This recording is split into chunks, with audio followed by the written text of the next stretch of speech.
Bendiciones, amados hermanos. Una vez más les saludo a cada uno de ustedes. Espero con el favor se encuentren bien de salud, ya que con estos cambios de clima, pues nos llegan a afectar. En, en lo personal, les pido por ahí su comprensión porque estamos un poco delicados de la tos, pero gracias a Dios estamos bien, ya estamos saliendo. Y hermanos, pues quiero continuar eh, con esta segunda parte respecto a el, el tema que estamos recién viendo sobre Juan capítulo 1, verso 1 y entrar a su comprensión. Y les comparto, vamos a leer el pasaje. Juan 1:1 dice: en el principio era el verbo, y el verbo era con Dios, y el verbo era Dios. Este era en el principio con Dios, y todas las cosas por él fueron hechas. Sin él nada de lo que ha sido hecho fue hecho. Y aquel verbo fue hecho carne, y habitó entre nosotros, y vimos su gloria, gloria como la del unigénito del Padre, lleno de gracia y de verdad. Bien, mis amados hermanos, pues una vez más yo quisiera que fuéramos a la comprensión de este pasaje. En un momento regresamos ya a este versículo para aclarar o en cierta manera dar nuestro punto de vista al respecto. La frase el verbo fue hecho carne, que es de ahí donde surge toda la controversia. Y como les comentaba en el video pasado, pues este pasaje es la columna vertebral acerca de la creencia de que Dios se hizo carne, Dios se hizo hombre en la persona de Jesucristo. Y hermanos, pues vamos entonces a ir. Nada más recordarles, si tuvieron oportunidad de ver el primer video, y si no, pues véanla, escúchenla, porque no podemos entender sin el contexto histórico. Tenemos que ir al contexto histórico para poder entender en esta parte. Y igual, voy a entrar un poquito al contexto histórico para que podamos nosotros ir encontrando el sentido de cómo se escribieron estos textos en, en su tiempo. Bien, vamos a entrar entonces al texto, a la historia. Y como les había comentado en el anterior video, estamos tomando nuestra fuente a través de este libro, Historia del Cristianismo, obra completa. La verdad es que es un libro muy completo que les recomiendo a cada uno de ustedes.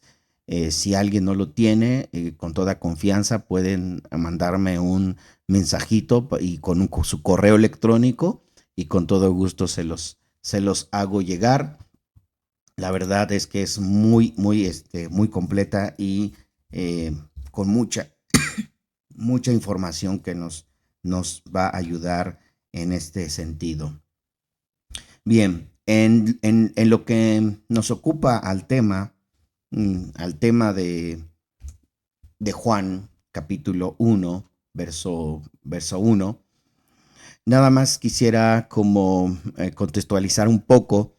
Como todos sabemos, en las primeras traducciones de Juan 1:1 se tradujo como el Logos. Eso es de dominio público. Sabemos que en las primeras traducciones fue Logos. Y es ahí donde va a comenzar eh, nuestra búsqueda hacia este término, ¿no? Bien, vamos a leer un poco la historia, y en esta ocasión nuestra historia va a centrar en un personaje que se le conoce como Justino Mártir. Algunos de ustedes han escuchado, es otro personaje como un principal, se le considera padre de la iglesia también, y, y pues fue muy influyente influyó mucho en el credo, en la creencia, en el credo cristiano en el siglo segundo, siglo tercero. Justino Mártir es sin lugar a dudas el más distinguido pensador cristiano de mediados del siglo segundo. Antes de hacerse cristiano, había estudiado las diversas filosofías que en su época se ofrecían como más acertadas. Había llegado por fin a la conclusión de que el cristianismo era la verdadera filosofía.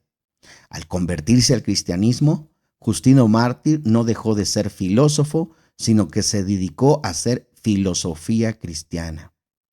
Y buena parte de esa filosofía consistía en descubrir y explicar las relaciones entre el cristianismo y la sabiduría clásica.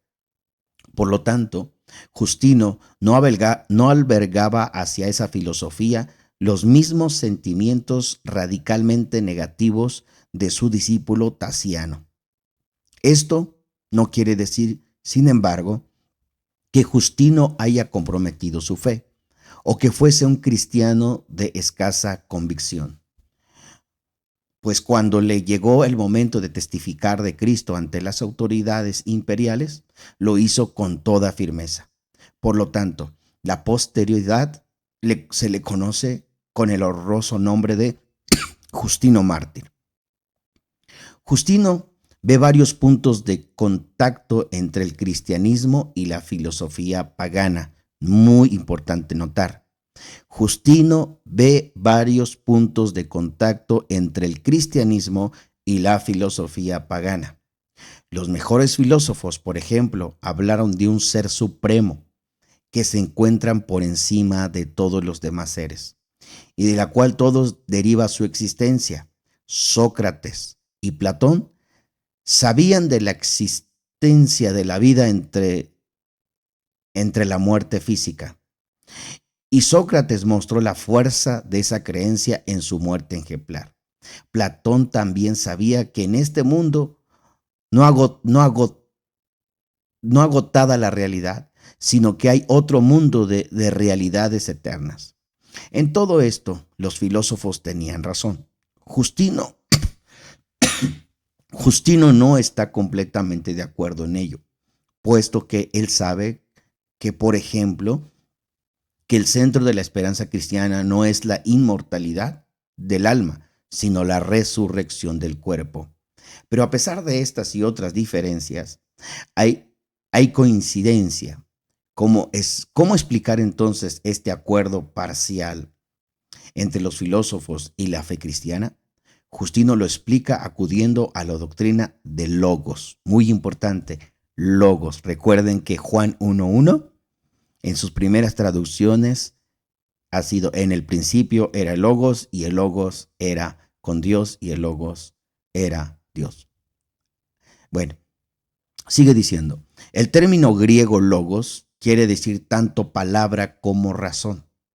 Según los filósofos griegos, todo lo que nuestra mente alcanza a comprender, lo alcanza porque de algún modo participa del logos o razón universal.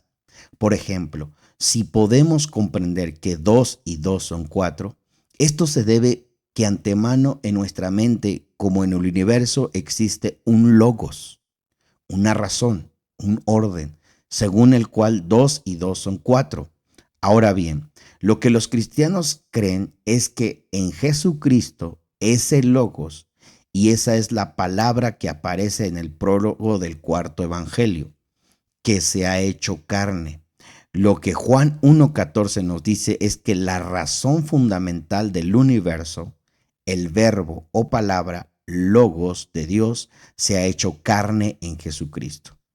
El propio evangelio de Juan nos dice que este mismo verbo o logos es la luz que alumbra a todo aquel que viene a este mundo.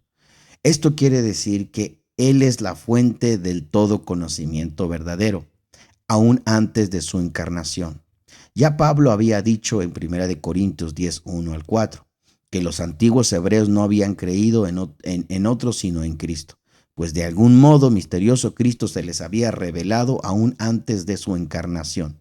Y ahora Justino añade que entre los paganos, muy importante notar, ahora Justino añade que entre los paganos también ya había quienes conocieron al mismo verbo o logos, siquiera en parte. Lo que hay de cierto en los escritos de Platón se debe que aquel verbo de Dios es el mismo verbo que se ha encarnado en Jesucristo y se lo dio a conocer.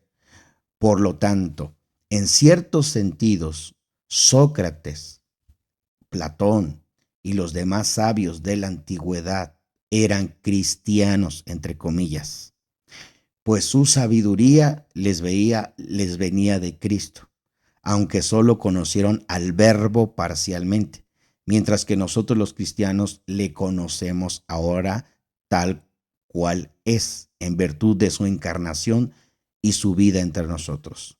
De este modo, Justino ha abierto el camino para que el cristianismo pueda reclamar cuánto de bueno puede encontrar en la cultura clásica, aun a pesar de haber sido una cultura pagana. Muy importante resaltar. Justino ha abierto el camino para que el cristianismo pueda reclamar cuánto de bueno puede encontrar en la cultura clásica pagana, yo le añadiría, aún a pesar de haber sido, sí, aún a pesar de haber sido una cultura pagana.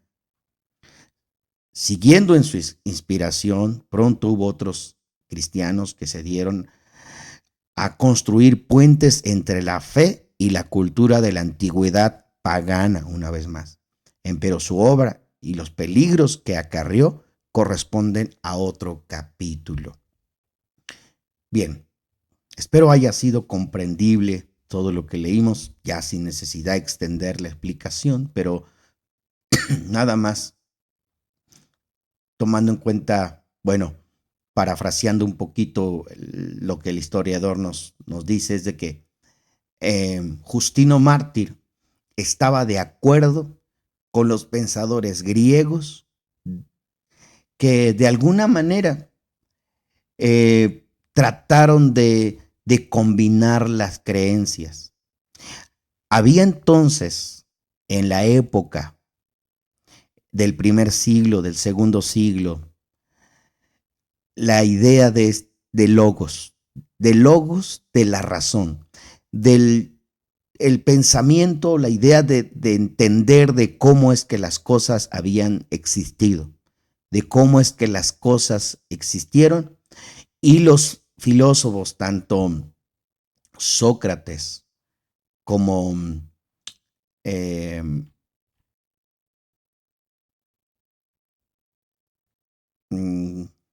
¿quién más?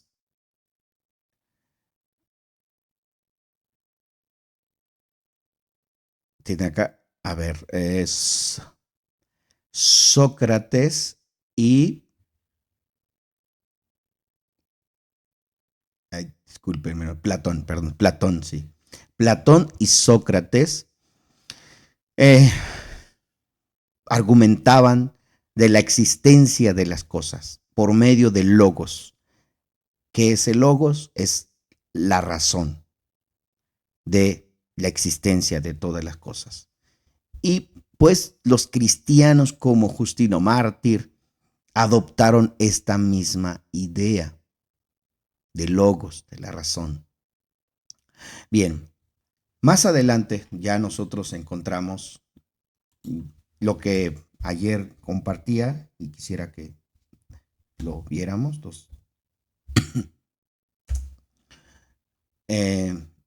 En el concilio de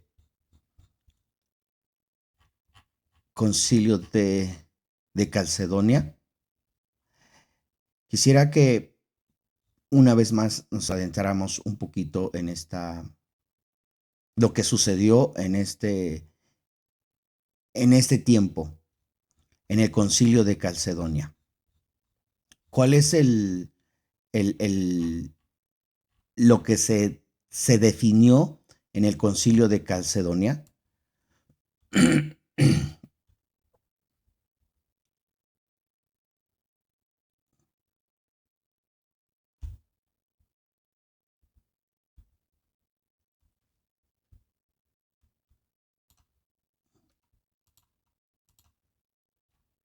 Bien, vamos a leer. Siguiendo los santos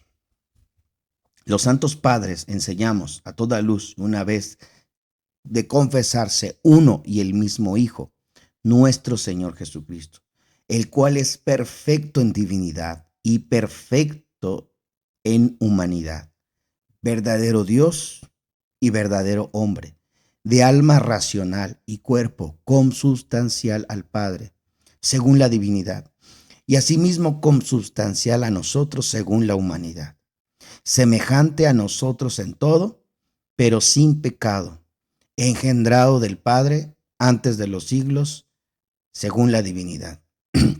Y en los últimos días, y por nosotros y nuestra salvación, de la Virgen María, la Madre de Dios, Teotocos, según la humanidad, uno y el mismo Cristo Hijo, Señor unigénito de dos naturalezas, sin confusión, sin mutación, sin división, sin separación, y sin que desaparezca la diferencia de las naturalezas, por razón de la unión, sino salvando las prioridades de cada naturaleza, uniéndolas en una persona e hipóstasis, perdón, no dividido o partido en dos personas, sino uno y el mismo Hijo unigénito, Dios Verbo.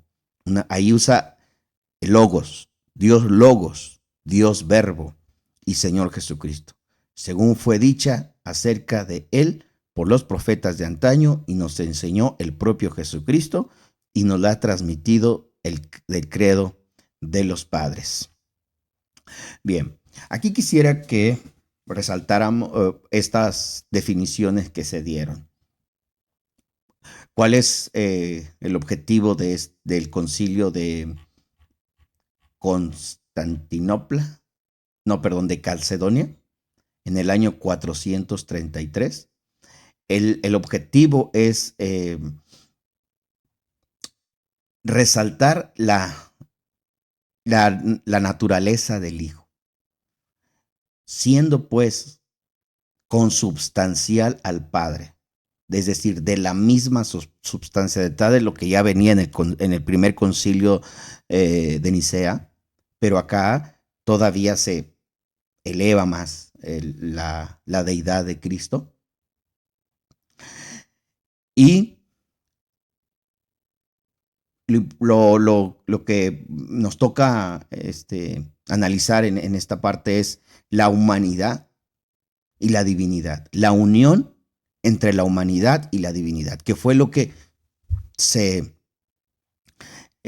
concluyó en este concilio, la unidad entre la humanidad y la divinidad.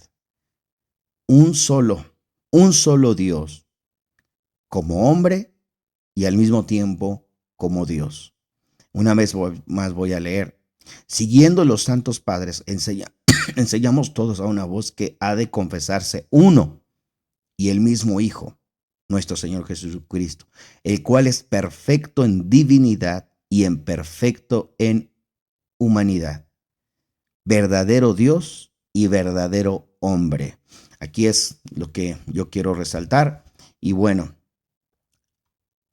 y aquí dice, y uniéndolas en una persona, e hipóstasis. Ok. Lo que se buscaba ya en el concilio de Nicea era la unidad o la unicidad, lo que hoy se conoce como la unicidad entre el Padre y el Hijo. ¿Cómo se logra esa unicidad? A través de la hipóstasis, ¿no? Y ahorita vamos a ver qué significa la palabra hipóstasis. Pero esto era lo que lo que se discutió y lo que se definió en el 433, en el concilio al cual estamos viendo, el concilio de Calcedonia. Bien, hermanos, ahora vamos a ir pues a analizar este punto. Y yo quiero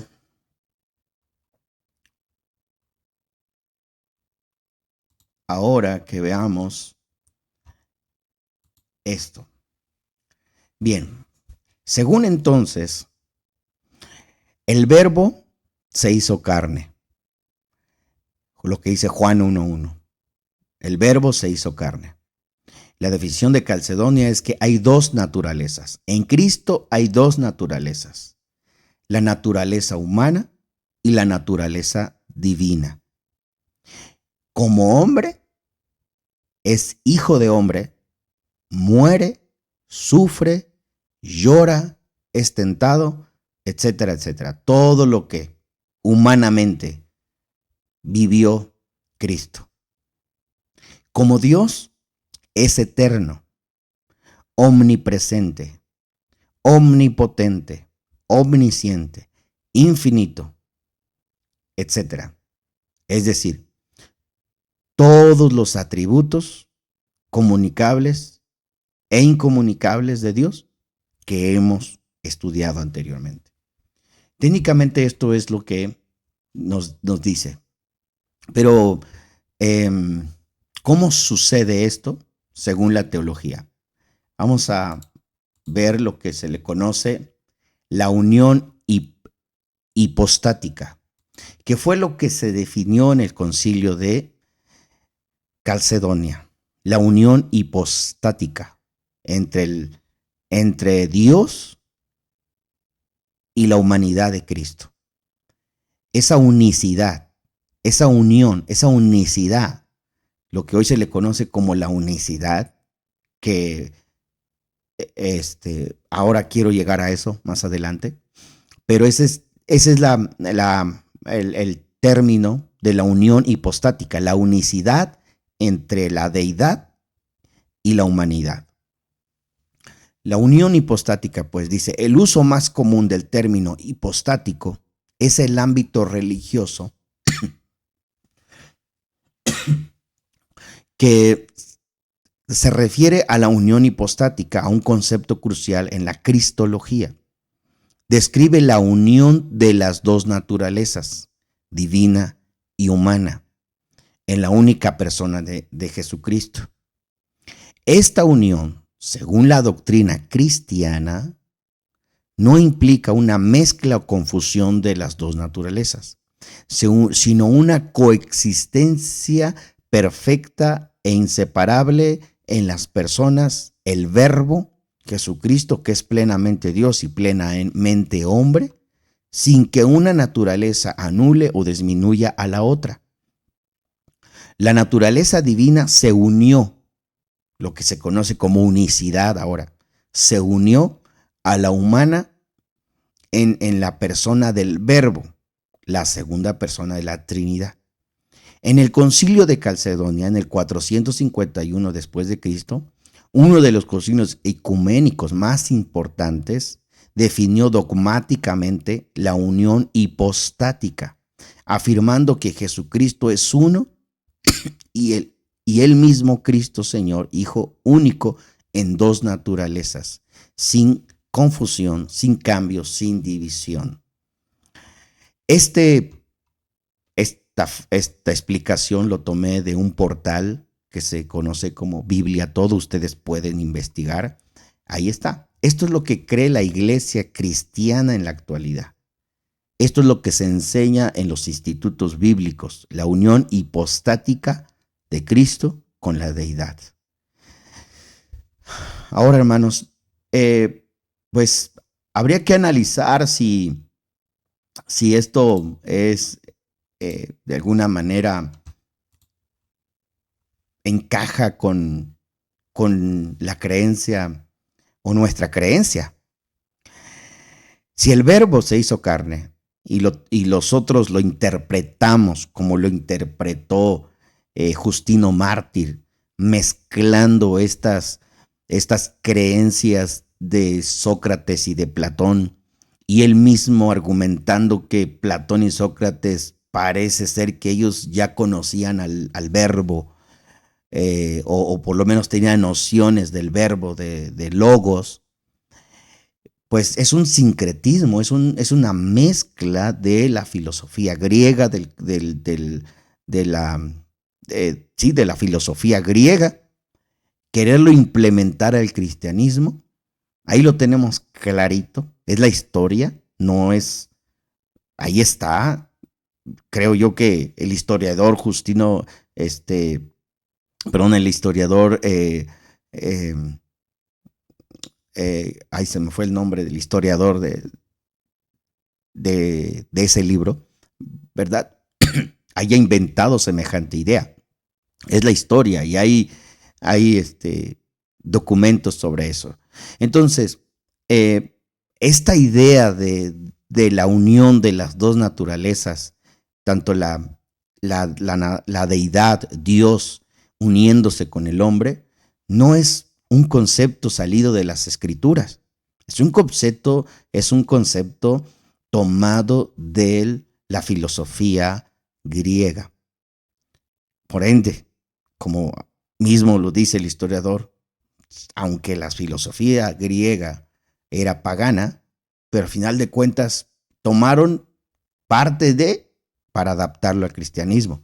Hasta ahí es donde yo interpreto. Pero si aún nosotros quisiéramos adoptar esta misma idea y aceptar que Cristo se unió, que Dios se unió en la persona de Cristo para complementar la unicidad de Dios, tendríamos que preguntarnos si esto está fundamentado en las Escrituras. Como hombre, es hijo de hombre y muere y sufre y es tentado, etc.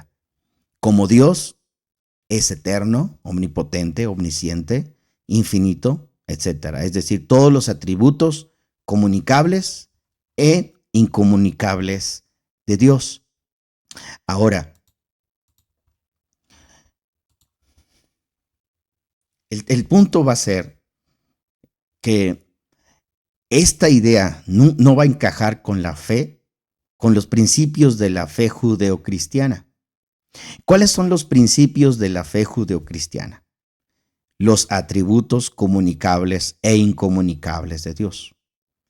Lo que el pastor Luis Fernando nos compartía en su primer aportación. ¿Cuáles son algunos de los atributos comunicables e incomunicables de Dios? La unicidad de Dios. La unicidad de Dios, o como se le conoce, monoteísmo judío, Dios es uno y único en su naturaleza. No hay nadie semejante a él. Según Deuteronomios capítulo 6, verso 4, Primera de Corintios capítulo 8, verso 6 y Primera de Timoteo capítulo 2, verso 5. Dios es inmutable. No es mudable, no puede ni se puede cambiar. Según Números capítulo 23, verso 19, Primera de Samuel capítulo 15, verso 29 y Santiago capítulo 1, verso 17. Dios es infinito, la infinidad de Dios, la eternidad, su autoexistencia. Dios no tiene principio, fin, ni es afectado por el tiempo. Éxodo capítulo 3, verso 14, Juan capítulo 5, verso 26. La invisibilidad de Dios. Dios es incorpóreo, no tiene cuerpo, no es materia. Según Deuteronomios capítulo 4, verso 15 al 19 y Primera de Timoteo capítulo 1, verso 17. Tomé algunos ejemplos de los principios de la fe judeocristiana. Esto es nuestra fe. Si nosotros creemos que nuestra fe viene arraigada de la fe judeocristiana, esto es lo que tenemos que creer.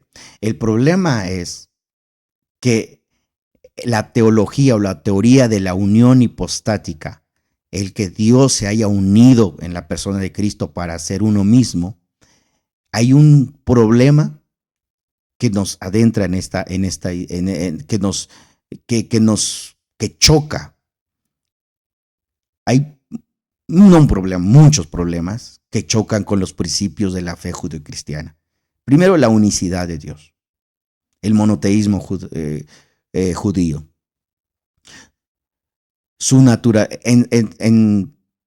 La naturaleza del monoteísmo judío es única, es uno, es único en su naturaleza. Cuando nosotros queremos mezclar la unicidad, es decir, Dios tomó forma de hombre, básicamente se pierde la unicidad de Dios o en el monoteísmo judío. ¿Por qué? Porque entonces ya no es único en su naturaleza. Ya hay una mezcla de dos naturalezas, la humana y la divina. Ya no es único, ya son dos.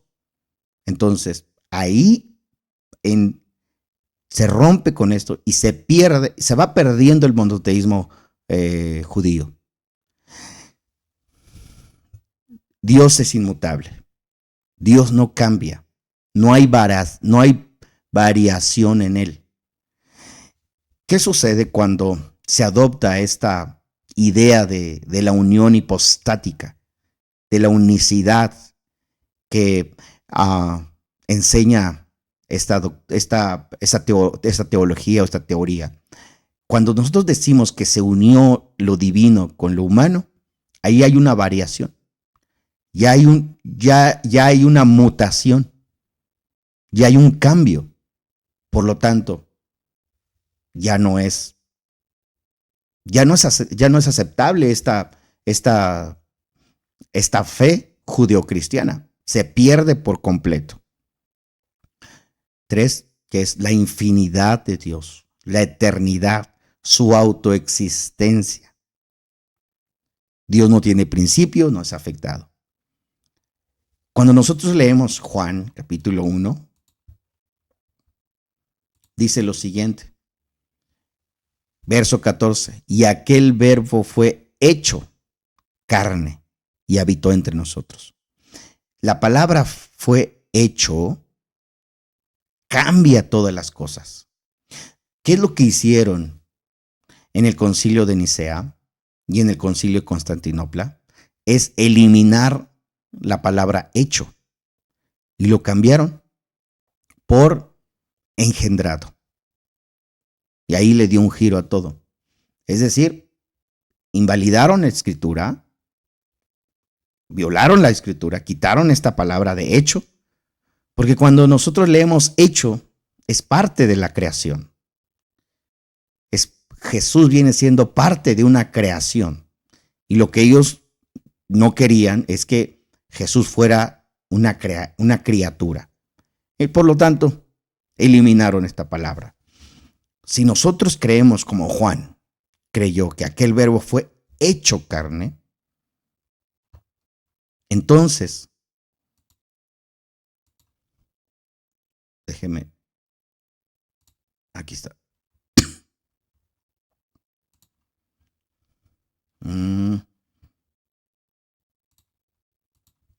Si nosotros creemos como... Ay, perdónenme, aquí está.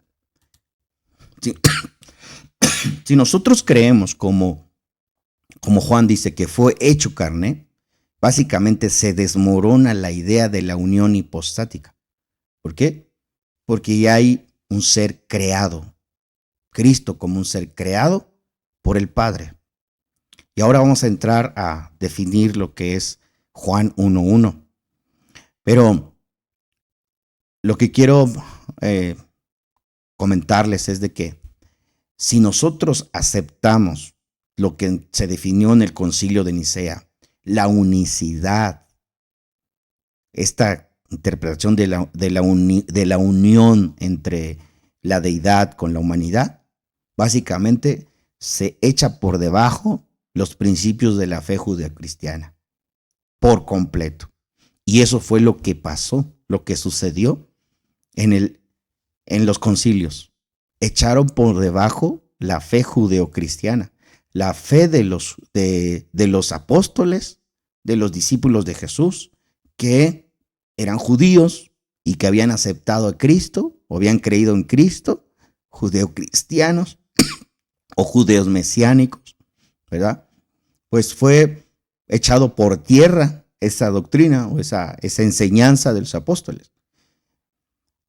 Vemos las escrituras, tanto deuteronomios de las escrituras hebreas. Corresponde a las escrituras hebreas, a las escrituras judías. Primera de Corintios y Primera de Timoteo corresponde a las escrituras cristianas. Números 23, 19 corresponde a las escrituras hebreas. Samuel también, 15, verso 29. Y Santiago corresponde a las escrituras cristianas. Vean cómo concuerdan la fe judeocristiana y no hay problema con ello. El problema es cuando se quiere interpretar. O sea, hay un esfuerzo por interpretar, pero desde una perspectiva filosófica,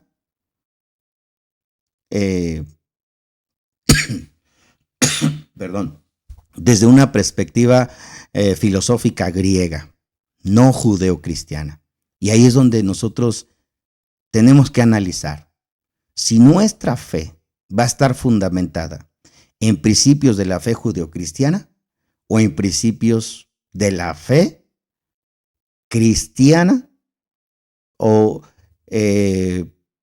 cristiana romana, porque es básicamente como se definió la fe de la iglesia actualmente conocida como cristiana, una fe apostólica romana. Entonces, esa es nuestra decisión hacia dónde se va a inclinar nuestra fe. Ahora, volvamos a Juan capítulo 1. Y ahora sí quiero entrar un poquito al análisis, cómo yo en lo personal creo o doy mi punto de vista al respecto a este pasaje. Y es lo siguiente. En el principio era el verbo, y el verbo era con Dios, y el verbo era Dios. ¿Qué sucede? Como les decía, en este pasaje se tradujo en el principio como el Logos. En el principio era el Logos, y el Logos era con Dios, y el Logos era Dios. Y este era en el principio con Dios. Y todas las cosas fueron hechas por Él, por el Logos. ¿Qué es el Logos? Es la palabra. La palabra. Todas las cosas fueron hechas por la palabra. Y ahí es cuando vamos a Génesis.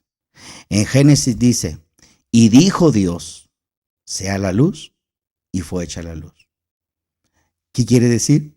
Que Dios hizo las cosas por la palabra. La palabra. A eso es lo que se refería Juan. Dios hizo las cosas por la palabra. Y aquel verbo, aquella palabra, fue hecha carne. Aquella palabra también hizo o creó a Cristo. Que eso fue lo que no les gustó. Aquellos que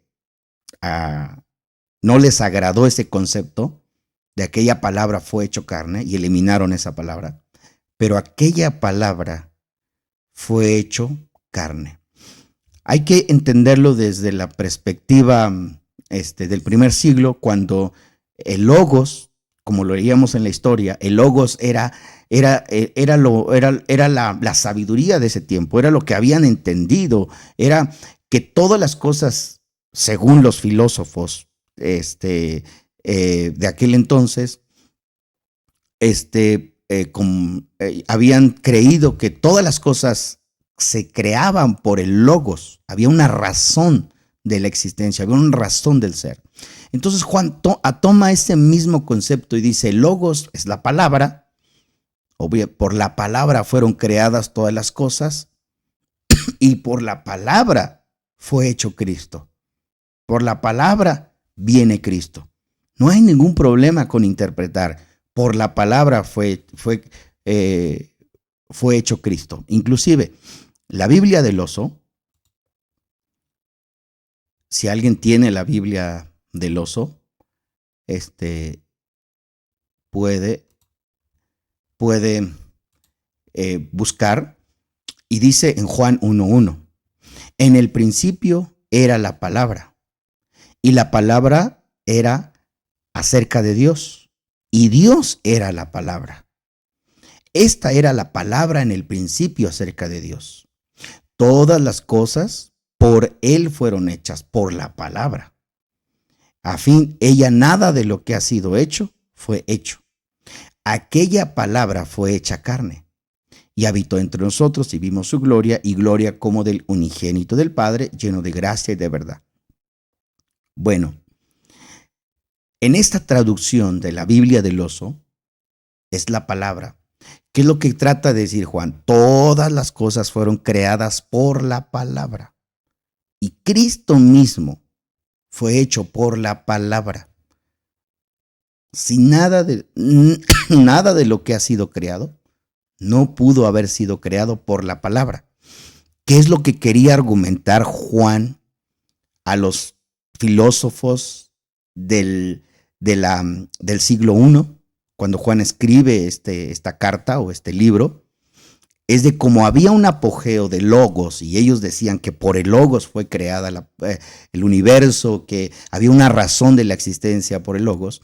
Juan entonces toma ese principio de logos y dice, pues ese logos es la palabra de la creación. Si Juan citara aquí Génesis 1, no hay tema. ¿Por qué? Porque dijo Dios sea la luz, dijo Dios esto, y esa palabra o ese logos, que así lo definían los griegos, es lo que Juan quiere enseñar. Ahora, esto lo podemos entender también en el pasaje que el apóstol Pablo enseña, o un pasaje del apóstol Pablo. Vamos a leerlo y está aquí. Porque la ira de Dios se revela desde el cielo contra toda impiedad e injusticia de los hombres que detienen con justicia la verdad. Porque lo que Dios se conoce les es manifiesto, pues Dios se lo manifestó. Porque las cosas invisibles de Él, notemos, las cosas invisibles de Él, ¿de quién? De Dios, del Creador, del que hizo las cosas por la palabra. Porque las cosas invisibles de Él, su eterno poder y deidad, se hacen claramente visibles desde la creación del mundo, siendo entendidas por medio de las cosas hechas, de modo que no tienen excusas. Pues habiendo conocido a Dios, no le glorificaron como a Dios, ni le dieron gracias, sino que se envanecieron en sus razonamientos, y su necio corazón fue entenebrecido. Profesando ser sabios, se hicieron necios. Ahora note bien. Y cambiaron la gloria de Dios, incorruptible. Notemos esto. La gloria de Dios es incorruptible. Nosotros no podemos asemejar a Dios a algo, a una materia, a algo, porque esa es la esencia de Dios. La esencia de Dios es de que Dios es incorpóreo. Pero dice Pablo a los romanos, y cambiaron la gloria de Dios, incorruptible, en semejanza de hombre corruptible, de aves, de cuadrúpedos y de reptiles. Notemos esto. ¿Qué hicieron? ¿Qué hizo la idolatría? Cambiaron la gloria de Dios, que es incorruptible, en semejanza de hombre corruptible. Ahí ya nos manda una alerta el apóstol Pablo. Hombre, un ser humano, que se puede ver físicamente, Dice, cambiaron la gloria de Dios en semejanza de corruptible. Lo cual también Dios les entregó a la inmundicia. Bueno, ahí es el castigo. Pero esto que Pablo nos dice acá es lo mismo que Juan explica. Las cosas invisibles, todo lo que fue creado por la palabra, por su poder y su deidad. Se hacen claramente visibles en la creación del mundo. Todas las cosas fueron creadas. El Dios invisible creó las cosas. Y él mismo diseñó la venida de Cristo. Él mismo creó el concepto de la aparición de Cristo y él mismo creó la persona de Cristo.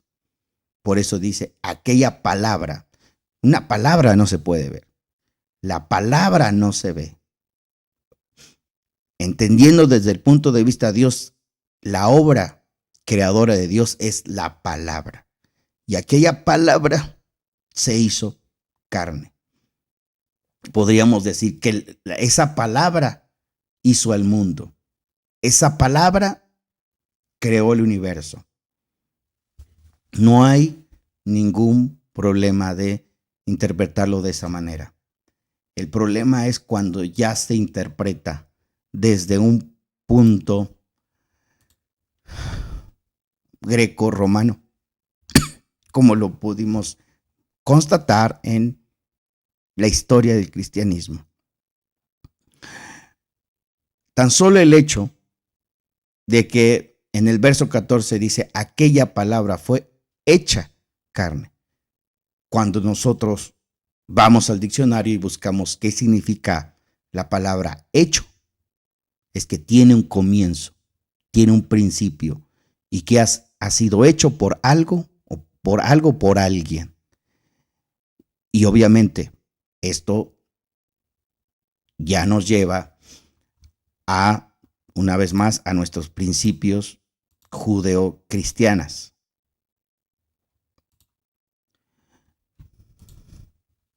Nuestros principios judeocristianos es que Dios existe por sí mismo. Él no es hecho por nadie. Y Cristo fue hecho por la palabra. Y Dios es invisible. Y Cristo es visible. Lo vieron, lo palparon, lo tocaron.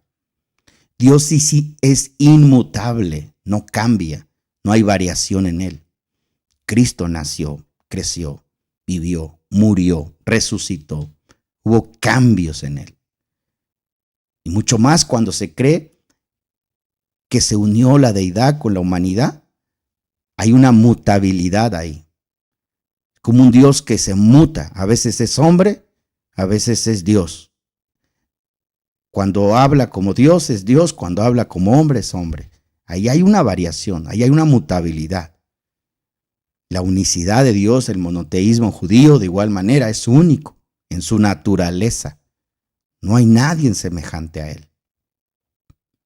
Creo, hermanos, entonces, que nuestra fe, nuestra creencia, debe estar fundamentada en los principios judeocristianos o judeocristiana, sin abandonar nuestras raíces judías, también creyendo en la venida del Mesías. Creo que ese es nuestro propósito. Y hermanos, pues llego al final de este video, una vez más agradeciendo a cada uno de ustedes el propósito.